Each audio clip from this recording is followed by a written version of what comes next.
The question is, why have the Chinese chosen this particular time to move?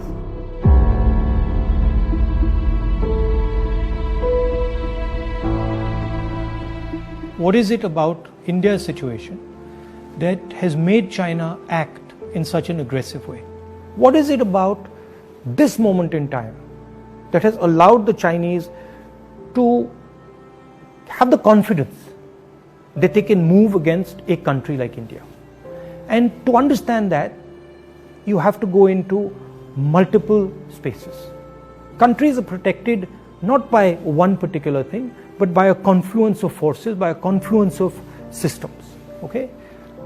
So a country is protected by its foreign relationships, it is protected by its neighborhood, it is protected by its economy, it is protected by the feeling that its people have, the vision that its people have. And what has happened over the last 6 years, that on all those areas, India has been disturbed and disrupted.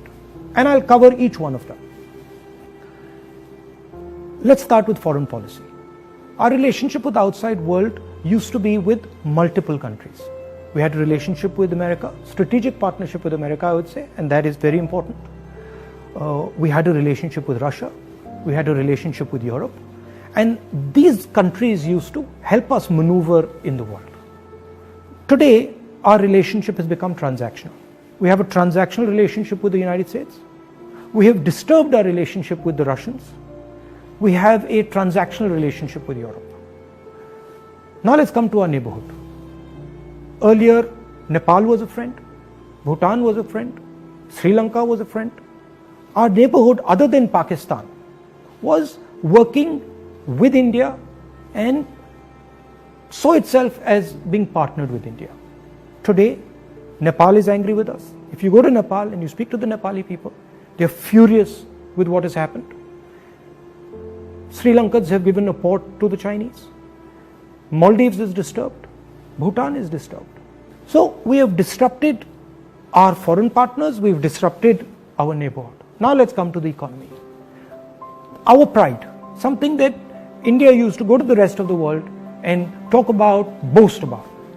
Worst economic growth, 50 years, no end in sight, absolute disaster, unemployment highest in 40-50 years.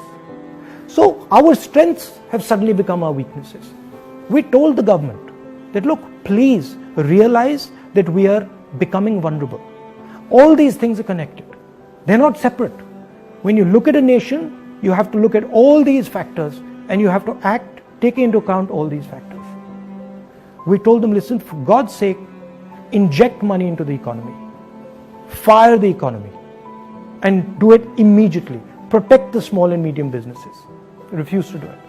So today you have a country which is economically in trouble as far as foreign policy is concerned, in trouble with its neighbors.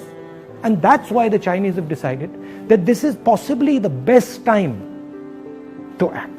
And that is why they have acted.